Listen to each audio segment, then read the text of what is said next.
You can't get rid of the Babadook. Hello and welcome to the final podcast, the last podcast you will ever listen to. Your final bros are here. Brian Upwood and Shane. I thought about it, but I decided, nah, I probably shouldn't, Smith. And we are reviewing the Babadook. Duke. A very, very good movie. Yeah, man. This is a long time coming. This one is pretty good. Yep. This is one of those movies we put on our list. We all agreed on. Scary. Rewatch, not as scary, still very well done and very good. Absolutely. And this is a movie where they do not overkill the malevolent being. Yes. Yeah, I feel like the Babadook is not overkilled. And this movie is just like, I don't know how to explain it, but it just tells a good story about despair, a good story about grief. Mm-hmm. Is there even a monster at play? I don't know. Who knows? I don't think so. I don't think so either. And we'll get into that. We'll deep dive it. We'll talk all about the Babadook. Duke. Yeah. Because there are clues in this movie that always point to it being the mom. I fully believe it is just the mom. Yeah, because there's one clue we'll get to later on that's like kind of the dead giveaway. And I didn't catch on to it. This is just from, my research, Google, of, people's ideas. So me and Brian, we like having our own theories, but we've realized something. Sometimes our theories are so right, they're wrong. So fucking facts. Circa, we're all going to the World's Fair to be reviewed later this year. Yes. That's one of my most anticipated movies for us to review this year because of our theory that I can't wait to put out into the world. Yeah, for sure. But this movie, it's a very straightforward movie. Just there's a lot to think about. So the story is basically a mom has her son. The father is no longer there. He has died. Died in a car accident the day their son was born. Yep. And now it's dealing with that grief, but also dealing with her son who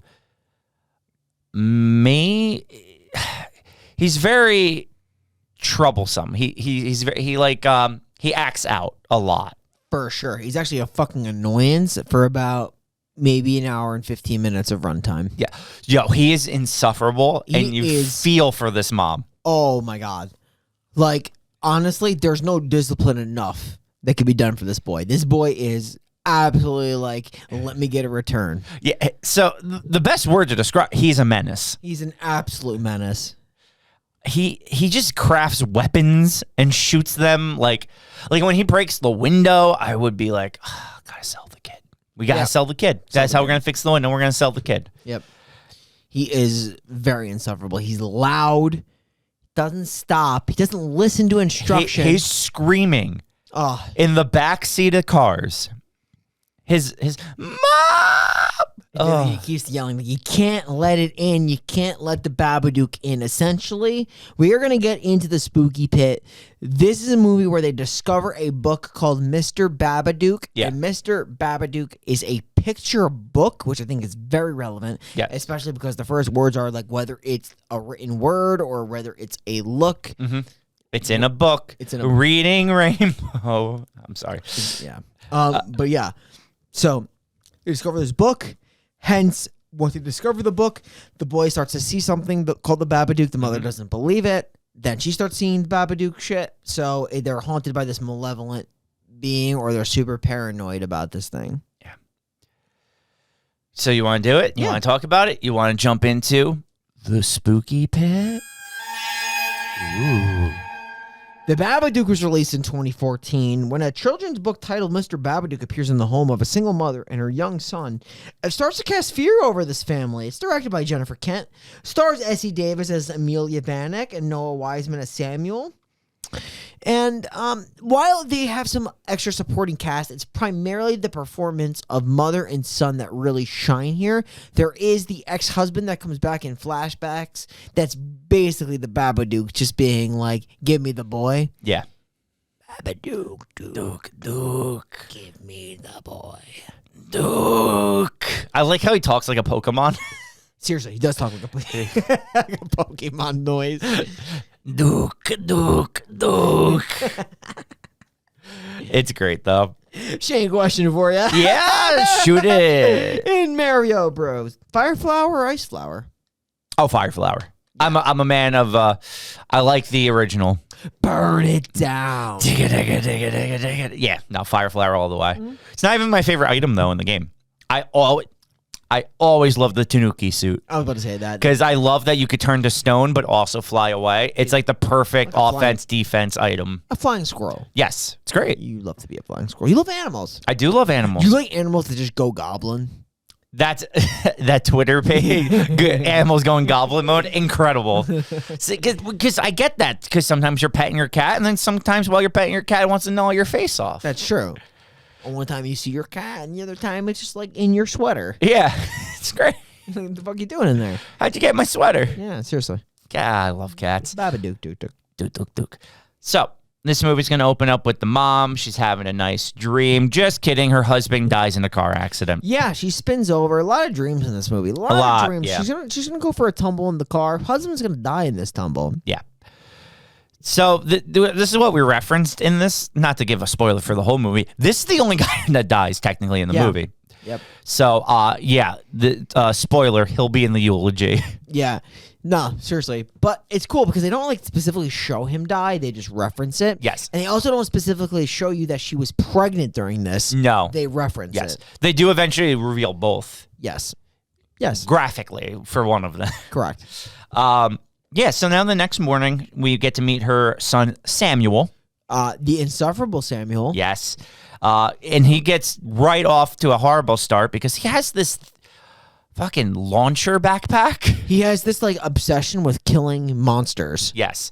And he's just launching baseballs through the window. He's trying to be a real life Ghostbuster. Yeah. Except it's not a proton pack. It's a launching pack. It's literally, he has what's that thing called? A trebunk or something, like the medieval thing that like throws rock. Yeah. It's like a catapult. I know what you're saying. I forget. It has like a TR like word, but yeah, a catapult is another good way of describing it. Yeah, I mean, she's like, "Do not use this in the house." He's like, "No, but mom, I want to show you this." And then she's like, "Literally, just don't use this in the house." And then, of course, it goes through the window, cracks the windshield, the window. He's just a menace. He's a menace. Really He's also a magician. He loves literally this magician video that just shows him to be a magician. I did crack up every time he was like, "Nothing in my hands, nothing in my hands, nothing in my hands. Mom, look, nothing in my hands." It gave me a good chuckle. Also, he just has a bird at the end of the movie. That's true. I'm like, how long has this bird been under these pans? Like, can we talk about the bird and like? Yeah, I want to. The bird needs a sequel. Yeah, the bird. There will never be a sequel, though. I learned. The director, Jennifer Kent, owns the rights, and she said it doesn't matter how much money they offer her, there will never be a sequel to this movie because this movie doesn't. There's no sequel to this movie. Yeah, and there shouldn't be, but like I've seen worse. Yeah, we've seen worse. Oh, definitely. Movies that just not have sequels happens. It is what it is. I'm trying to think. What's a movie that didn't need a sequel that had one? Oh, The Descent definitely is one that sticks out in my mind. 100%. There's probably others. Do you think The Sinister need a sequel? Because I never saw it. So Sinister 2 was okay, but it's a movie that did not need a sequel. Like everything you needed was there. Yeah. I mean, I'm sure there's a few. Definitely.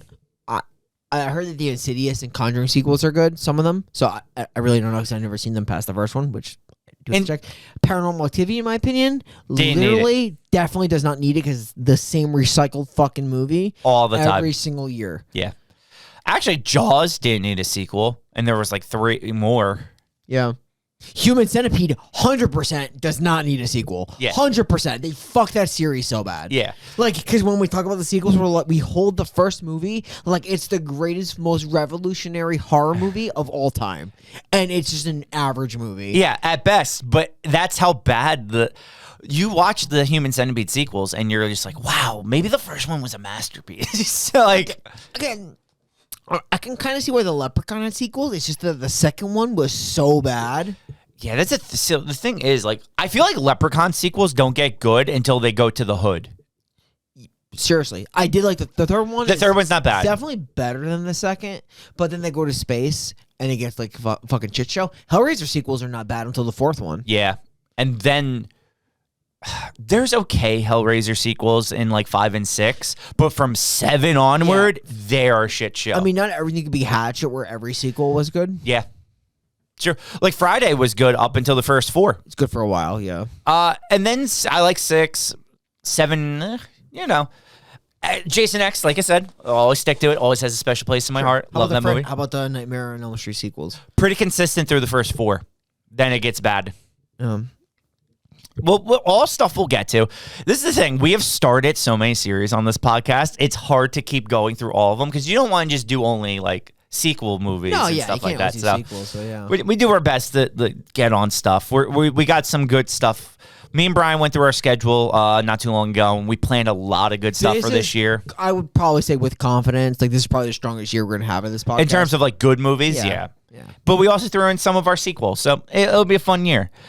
But yeah, this is a classic thing we always do. We get sidetracked. Let's talk about the Babadook. Sure. Let's talk about how then the mom brings the kid to school, and she thinks everything's going to be okay, so she goes to work, and she's like, doing her job. She works at a nursing home. She takes care of the old people, does bingo, stuff like that.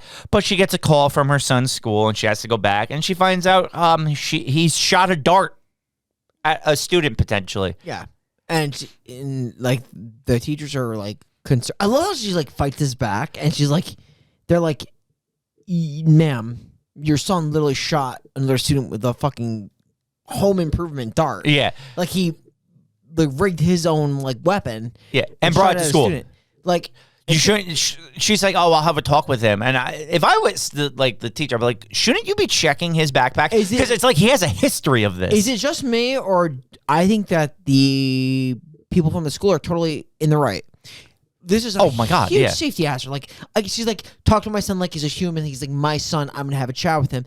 He's literally could fucking physically hurt and really seriously injure another student. Yes, and this is my thing with this, and this I agree with you. But if this was his first instance, right? He's a young kid. Yeah. Maybe he made one mistake. Sure, but they do establish this is like an ongoing issue. Troubled. Yes. So since it's an ongoing issue, the school has every right to be like, yo, just seek help or like maybe keep him away from kids for a little bit because he's a danger. Yeah. Like if you're a parent of one of the other kids, you don't want that kid around your kid. This really just goes to prove that like women should not parent alone. Oh, that's a fucking take. Oh my God. I'm sure I'll get hit for that one. Yeah, that was sick. That was kind of sicko mode. Yeah, so let's just talk about this whole situation because, like, she does, like, make the bad decision, though, because she's like, I'm going to take my son out of school completely. She's like, I'm going to homeschool this menace. Yeah. No, she says she's going to find him a better school, which isn't going to happen. It can happen because they're going to find the book. Yes. We do learn at some point in between that, though, that she died giving birth. I think she talks to her sister or something like that. Like she has a conversation with her sister where she mentions that her husband died giving while driving for her to give birth. Yep. That's what I meant. And so we learned that little backstory of why. Oh, I remember why now. We learned that Sam's cousin is having her birthday party and that she doesn't want to have a joint birthday party with Sam anymore because she doesn't like Sam. And then the sister is like, why don't you have his birthday like on his actual birthday? And that's when we learned that's because it's separate. They did co-ed birthdays. Now they want to separate the birthdays. Totally understandable. But also, the kid is weird. He's a weird kid. He constructs his own weaponry. Yeah, he's super strange. Especially now when at night he is in bed and he grabs the Mister Babadook book from his shelf. Never really referenced in the movie, but Babadook is a bad book. Yes, I like that. So yeah, the Babadook is an anagram, right? Is the word for a bad book. So that basically, if you don't know what an anagram is, it's when you rearrange the letters in a word to make a different word. If you didn't know what an anagram is, you're a fucking idiot. Yeah, no, you could say that, but you never know. There's idiots out there. Our listening, our following is just a bunch of fucking There's morons. fucking idiots. Idiots, that's all right. It's all right. So are we. So we all get along. True. Yeah. So she's gonna read the book, and the book is great. It's terrifying. It's the greatest picture book ever written. First of all, this thing is so fucking cool. I love it. Yeah. The design of the Babadook, where it's just a man with long fingers and a top hat. Very creepy, but very cool. Yeah. I like it. Me too. It fits. It's very fitting for like a creepy picture book. Yes. Especially because like it shows like the kid in bed and like the Babadook floating overhead and like coming in. And it says like once you know of the Babadook, you can't, like, once you believe in the Babadook, he's always going to be there with you. Yeah. Yep. Yeah, it's kind of like, hear me out. Okay. It's kind of like the bye-bye man. Sure. Once you think it and say it, he's there. He's there. He's the bye-bye man. Which is a movie we should probably put in our schedule. Yeah, we haven't done that. Can you imagine? There's a bye-bye man. Bye. That's a bad movie. Not this movie, though. This is a good movie. So Sam has this reaction where he sobs uncontrollably after reading this book. He's terrified. Yeah. Now, he's going to start seeing this thing. Where do you think this book came from? Because this book was never on the shelves before that night. That is a great fucking question. Where does the book come from? I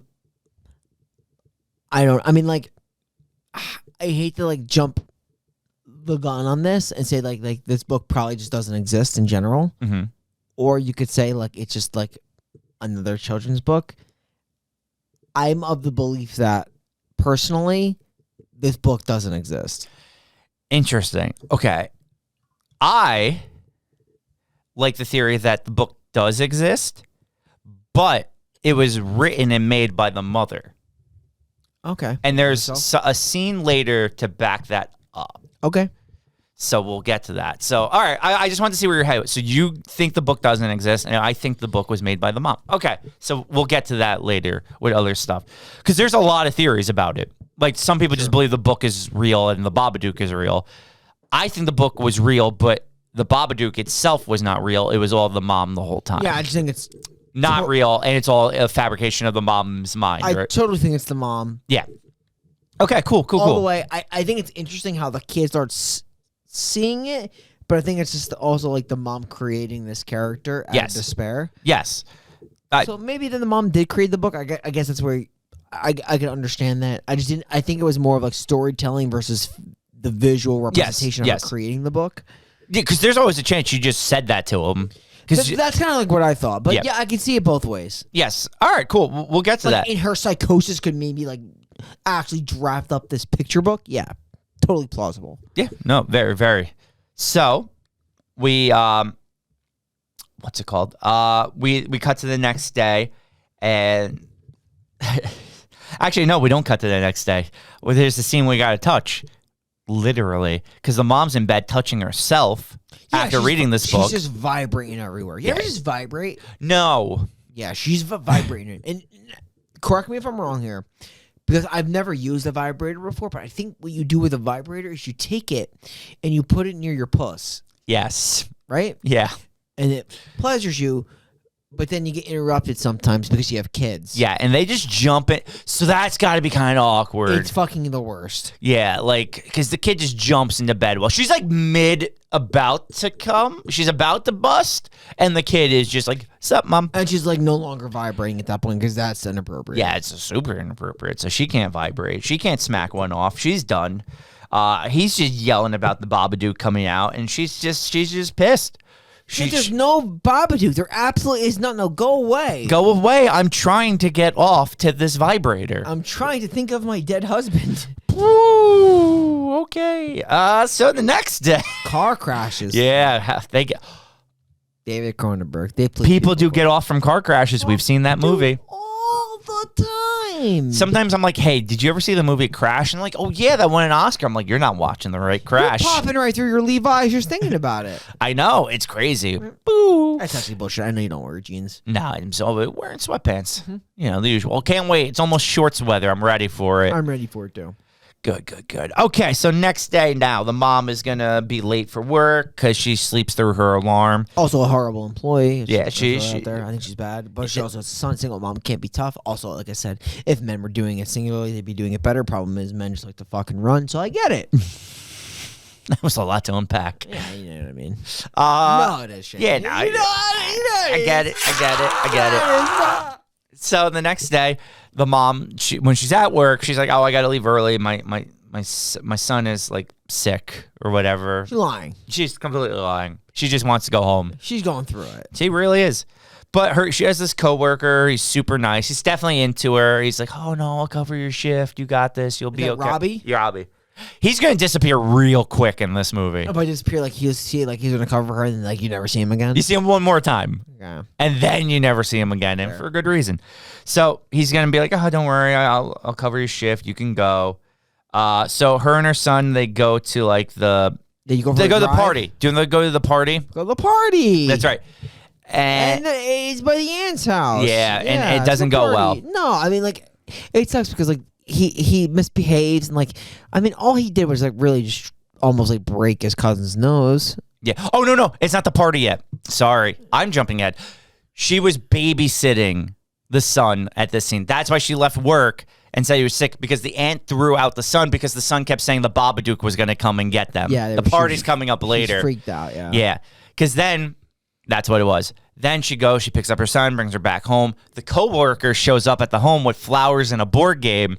Yes. And then the son is like, my dad died in a car accident and my mom blames me and that's why I'm not allowed to have a birthday on my birthday. And you never see the coworker again. No. Because who wants to pick up that baggage? No, and yeah, you can't blame him. You want to stay clear of that. Plus, her hair gets poofier and poofier throughout the movie, and her eyes get more bloodshot. She decides like sleep is not necessary. Yeah, there's a portion of this movie where she's just not sleeping for days on end. No, not She's at all. really going through it. I also like the fact that like after a while she doesn't sleep well, and her son has trouble sleeping, so they both start taking pills. Yeah, it goes down a rabbit hole.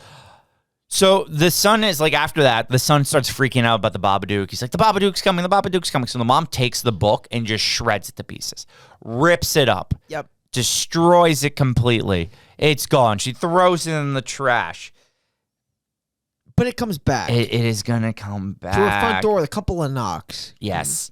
So this is the scene I was talking about where it's like, this is why the idea is that she wrote the book. So the book is back, completely put back together, right? Is this the gay scene or that was just total bullshit? Netflix bullshit. This is Netflix misputting the movie on the website back in the day. These banger horror movies, you put slapping LGBTQ happens. Intern missed a sign or something. Interns. They're the worst. This is why they shouldn't be paid, right? No, I mean, I did an unpaid internship. I turned out, Yeah, maybe we should be paying our interns. I think that's the moral. Pay your interns, Pay 'em a people. lot. Jesus Christ. Yeah. We take it to the she takes it to the police. She doesn't take the book to the police. She goes to the police. I have this friend. Okay, I'm listening. His name is Mike Benanti. Yes. This guy fucking blows. Okay. He sucks. I love him to death. But he sucks. But he's a worst host. Have you ever heard of a worst host? No. Oh my God. I stayed one day, right? Didn't even get breakfast the next morning. Not even a fucking latte. I know, right? Jesus, unbelievable. But you know, she's also a shitty host. That's my segue. Yes. She's a shitty host. Terrible host. So when she goes to the police station, Jesus. When she goes to the police station, she's like, "Yeah, this we're being stalked." And like, "Oh, how?" He's like, "A book is being." You got the book. I burned it. Oof, can't report that. Like, where's the evidence? Not there anymore. So like, I can't really dig into that. Yes. So now this is the popular theory that she is the one writing the book. They flash her hands, right, and they're all covered in black. Yes. People believe because the whole book is written in that like black pencil. Correct. So it's black. Is her writing the book. Like she doesn't remember writing the book, and that all that is her, like the evidence that she's been the one writing the book the whole time. I mean, that kind of makes sense. I mean, like, if it comes in the line of like her fabricating the idea, I guess I didn't associate with her writing that, like, it being a physical book, but like, sure, like at the end of the day, like it is her concept. Yes. So yes, I would say yes.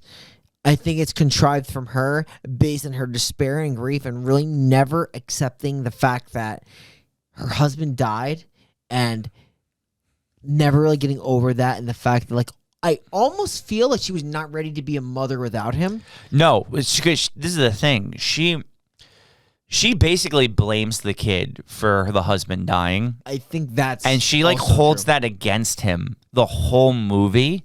And it's why I think she was such a bad parent. And why her son sucks so much. Yes, because I don't think he was raised with love. Yeah, and so like, he did results to like magic and acting out, and also kind of being partially like a vigilante and trying to take down, being like the next monster hunter. Yes, and just being like the worst kid ever. Yes, really. But a lot of it's how he was raised. He's a bad mom. A Maury. This is a Maury situation. Yes, it is. This is Maury Povich. Who's the father? Who? Yeah. Was it the dad? Was it the car? Who knows? The Babadook? It was probably the Babadook. So now we go to the party, right? Great, and I love parties. They're such a good time, Shane. Yes. Unless your cousin is in the treehouse with you telling you you suck and that's why your dad's dead, is because you suck so much and you don't even have a dad, so you suck more. Yeah.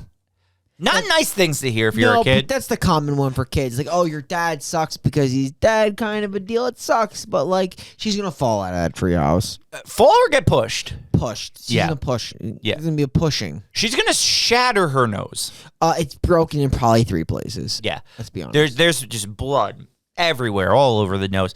And to be fair, the kid, he comes down and she's like, she said I didn't have a dad and stuff. And I'm like, oh, I feel bad for him. Like, I generally feel bad for this kid. You start feeling it because, like, he's having a rough go. He didn't really, like, he was born into this. Yes. But it's, like, also shitty to have your cousin saying all that to you. And he's a kid. He got emotional and he pushed her. Yeah. To be fair, she deserved it. I mean, yeah. Now they'll never definitely have birthday parties together. No. They're probably banned from the house in general. And the treehouse, which is the most important because everyone loves treehouse. Because doesn't the sister even call out the mom here? She's like, you don't even like your own son. Why should I? Yeah. Pretty much. And I'm like, yo, this movie's sick. But like, true. It is. Because like, that son is miserable, but like understandably so, I guess, if you want to follow the story of this movie. Yeah. So while they're driving home from the party, the son just starts to freak out that the Babadook is in the car. Can't let him inside. And literally has a seizure. Yeah, he seizure. She actually takes him out on the sidewalk and asks for help because he's having a seizure. And the scene kind of cuts to him like actually at a doctor. Yeah, getting like treatment and stuff like that. And then the doctor says it's like just a reaction from built up stress. And I'm like, fuck. Do you like how stress is like literally the answer for everything? Yeah. You could have cancer, but it's like it's stress related. Yeah. Because to be fair, stress and anxiety kills you faster. Yeah. It deteriorates your body. That is a trauma though. This is like big. This is like that big trauma. Yeah, that's what this movie's all about. Is it all about how? I guess really the moral of this movie is how grief, no matter what you do, will always stay with you. Yeah, and that you have to just learn to keep it. Like, you have to accept that it's there, but try to live your life with it being there. It's like you can't hide it. It'll always be there with you, but you have to just deal with it day by day. Yeah, and this, to me, like how I interpreted this movie, which is like she could never really be able to like be a single parent and like kind of be there for her son, where she like could never escape the concept that her husband died. And like, it's almost like she fabricated this. The malevolence was her husband. Yeah. In a way, like in a look, in a memory, she could never really escape it. And she created this idea that like he's still alive even though he's dead, and like it kind of like haunts the family. Yeah. This movie's deep. It's very deep. It's one of the deeper ones we've done in a while, actually. Because, like, they say like even in like the verses of the book, like if it's a look, if it's the word. If you think about like if it's a book, if it's a picture, if it's a memory, she will never be able to escape the idea that like she was not ready to be a parent without her husband, and she wanted to make sure that she created like her husband in some fictional fabrication of him to make his memory live on. And it was like this, of course, malevolent idea. Yes. To her son. The Babadook. Duke.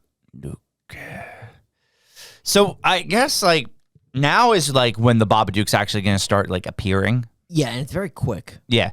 He doesn't Swift. like because he doesn't do much. He's not overbearing. Top hat and a coat. Yep. And he shows up slowly. Like you see Long claws. you see him in the shadows. You see the claws come out in the shadows. It's all done in the shadows. Yep. Do you ever actually see you only see him one time, like in full.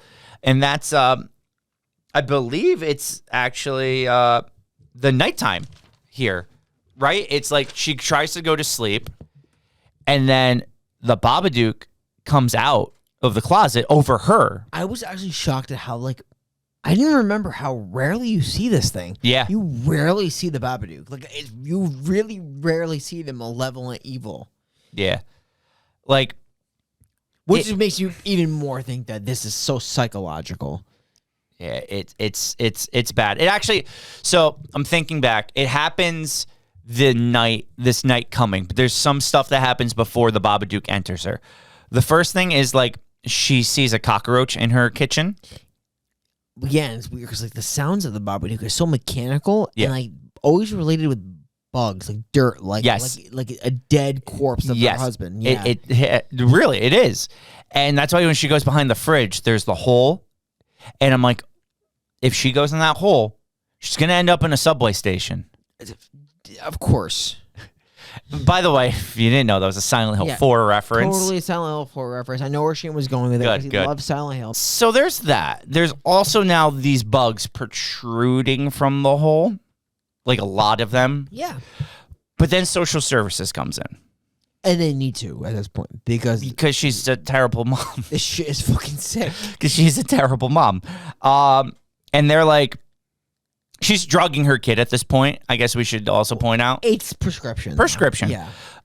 Because when the social services come in and the kid's sleeping and he's like, yeah, my mom gives me these pills that make me sick and tired. It sounds so terrible, but does. look at his prescriptions that she's giving him. And she's like, oh yeah, I was fixing this hole behind the fridge, and then when they go, there's no hole behind the fridge. She's like, I meant the wallpaper. Wallpaper needs to be fixed and shit. Yeah, it's all bad. She's hallucinating. Probably because great place. Probably because of the lack of sleep. Yeah. So now at night she's laying in bed and wants a hot dog. She does, but she doesn't get that in her mouth. No, she gets a Babadook in the mouth. Yep.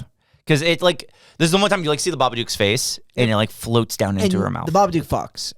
Oh, dude, you know the Babadook fucks. Yeah, of course. The man's in a top hat with long fingers and like a nice little like trench coat, like overcoat. Yeah, no. Fucks. Babadook high style. Has to be high style. Correct. Sorry, I'm 2 double IPAs in, and obviously at this point, like my alcohol tolerance is zero. So I'm feeling it. Yeah, no, that's classic. I might become a Babadook at this point. You are the Babadook. Jersey. I'm also Jersey proud. Yes. Look at you. So proud of you. So proud of Jersey. So, the Babadook's in the mom, and that's bad because now she's a full-on Babadook herself. She starts yelling at Samuel. She's just like, you're the worst. I hate you. Go away. It's overcome her. Like, yes. She's like levitating and shit. Like, she's getting so bad now with the Babadook. When she's driving Samuel, she just fucking drives into cars and then speeds off. Yeah. She's a hit-and-run artist now. Legitimate hit-and-run with this guy. This guy's like yelling at her, and she runs away. Yeah, I respect it. Yeah, no, I don't. It's real bad. Then she goes home. She's trying to sleep it off. She's like, I'm just gonna go to bed. She's like, Samuel, you stay in bed and you don't call your fucking old neighbor, because if you call your old neighbor, I'm gonna bury you in the backyard. But the old neighbor loves them so much. She's a very sweet old lady. Very sweet. She takes care of Samuel sometimes. She does. And Samuel goes and sneaks off and he goes to call her, and the mom's like, grabs the phone. She's like, nah, Samuel just doesn't listen because he's a little shit. And she hangs up and she fucking slices the phone wire. Yeah. So mom's not taking shit anymore. No. She's done.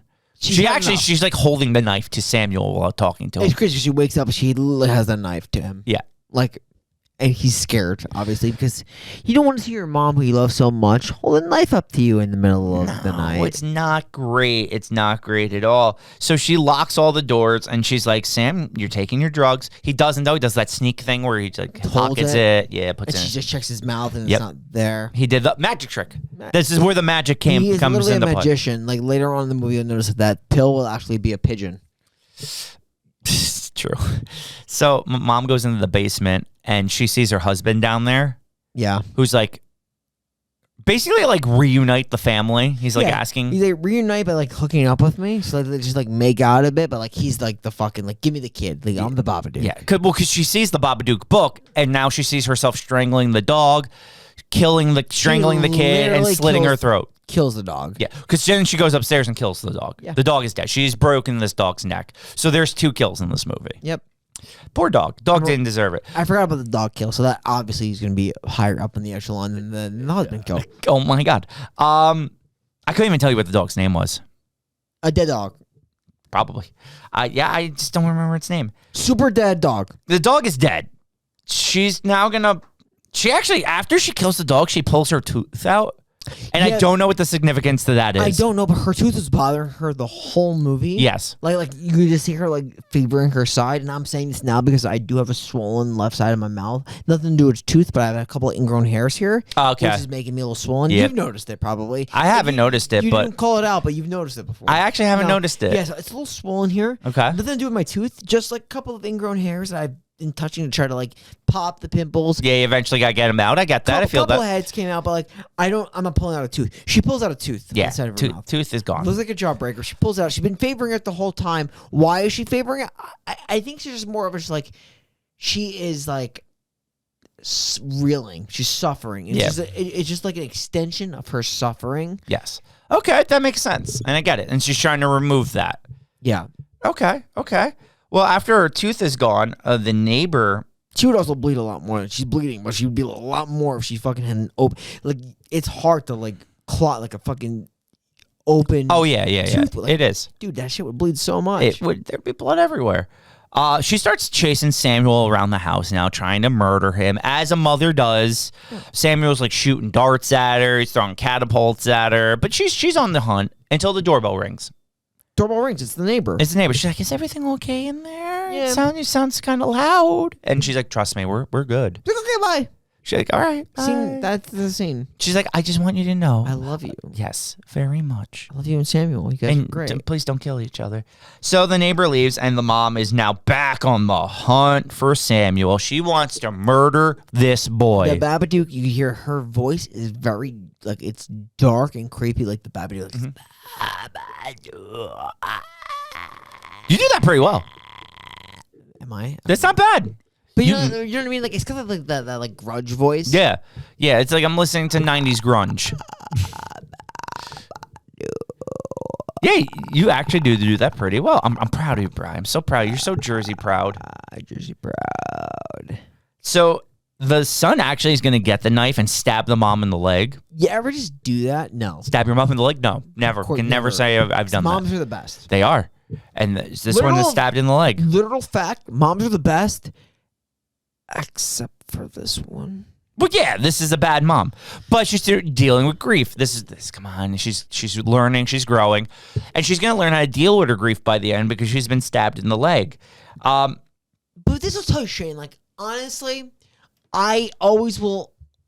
I try to understand. I try to see from both sides. But this is the problem when you buy an American car. Right. You're going to get into an accident. Yes. And I can't forgive you for that. Buy a foreign car. Yeah, they're better. They're better made. Everyone knows that. Cars. You know what else is better made? American 2x4s. Because Samuel's going to hit his mom with a 2x4. He's going to Gulliver's Travels her, where he like ties her up to the floor. And he's like, "Stop this madness. Stop it." So she pukes up the Babadook. She literally pukes the Babadook out of her. So this is a symbol of like, she's like finally going to like relieve herself of the Babadook, relieve herself of the husband and all these thoughts. You know, she has to like take care of her kid. Yeah. And then after she does that, she sees her husband And we see him get fucking decapitated, but not like his head comes off. His head gets sliced in half. Yeah, sliced. So that was a bad accident. It's a bad death. Yeah. So I could see where like even more grief is coming in, because if you're like, you see your husband's head get half capped, like that's kind of rough. It's brutal. Yeah, it really is. But she's never accepted it. She needs to the acceptance is the key here. Yes. And that's what I was talking about, where it's like you never fully lose your grief. Because the end of this movie is she metaphorically kind of keeps the Babadook chained in the basement. Yeah. And that's what I'm saying. So she like feeds it worms. That's the sense. She's feeding it like food from the dirt, like corpse food. Yes. So like how I took it is like I said, it's like you never leave, you never fully lose your grief.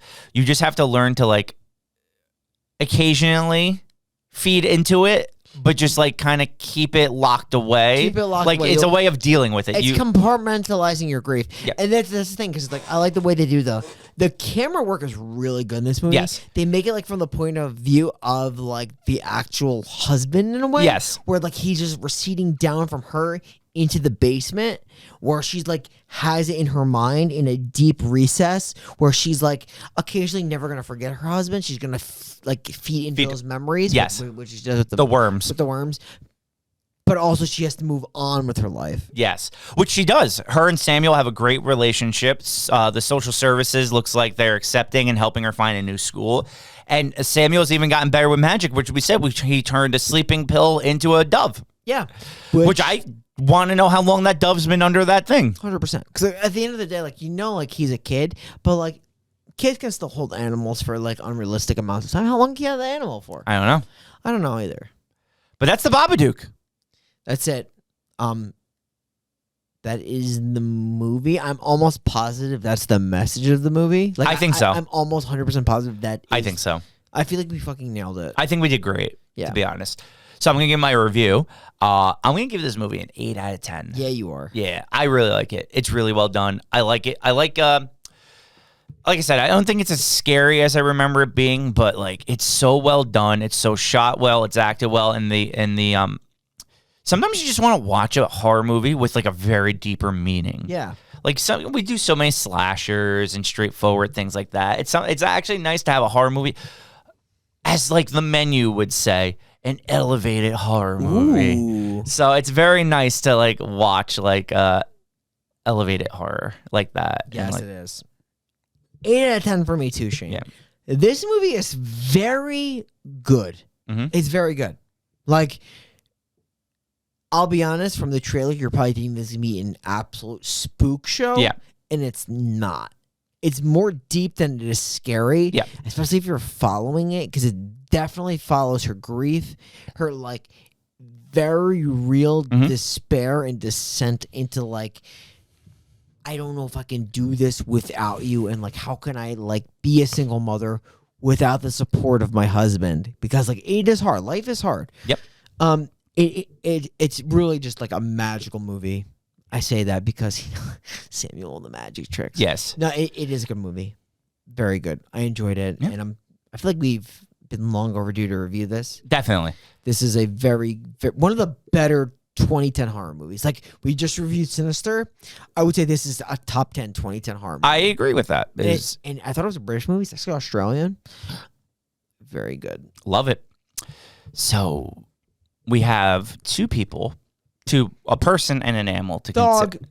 So you just want to put the dog in? Dog. I was all about the husband. It's the more impactful death. The dog means absolutely nothing. But, dog.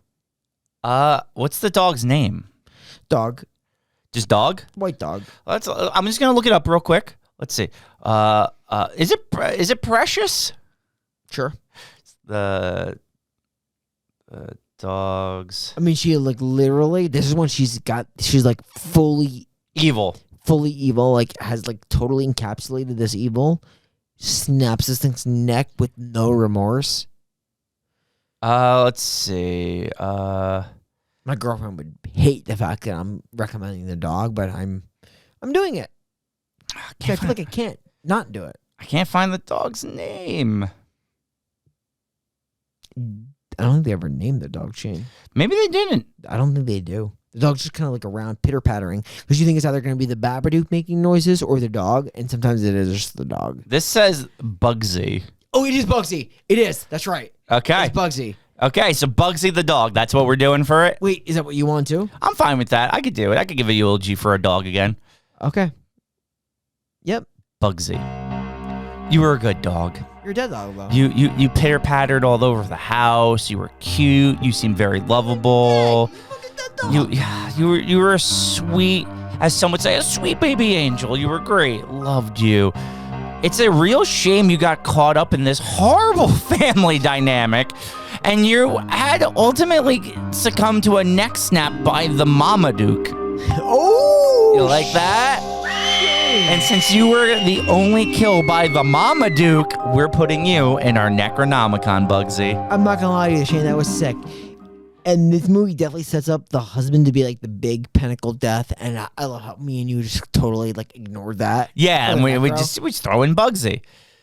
Speaking of pinnacles and death, next week we got a good one. Yeah, we do. Next week we're going more towards the scariest thing we've ever talked about. Alzheimer's. Mental diseases. Terrifying. Literally terrifying. It is literally terrifying. Losing yourself is scary. It's terrifying. But how about like Alzheimer's disease literally being at the actual control of a demon? Yes. All scary in this very well done movie, The Taking of Deborah Logan. Can I even say like maybe this is even a demon? Maybe it's even like, I could be wrong here, a French demon? Is it? He's a pediatrician. French though? Like the last name's kind of French? What was his last name? I don't remember off the top of my head. Dihinoir? Oh, isn't it? It's like Desmondes or something. Look up that last name real quick. Desjardins. Let's see. Dehardine? Dehardine. I think it actually might be. There is literally no way that is not a French last name. Yeah, it's Dehardine. I think that's what it is. So Shane. It's probably French. That's pretty French. You know what I mean? All right. Well, I guess with that said, we're the final podcast signing off, and we will see you next week at Dehardine's Caverns of Fun. Yeah, that's true. So definitely check us out, www.thefinalpodcast.com, where we have all of our content. We try to review movies that are readily streamable. If we do not, we will let you know. This movie is definitely available on Tubi, being Babadook. Next week's movie is also available on Tubi. So just watch it. We love you, Tubi. Every Monday. We'll see you then. Bye.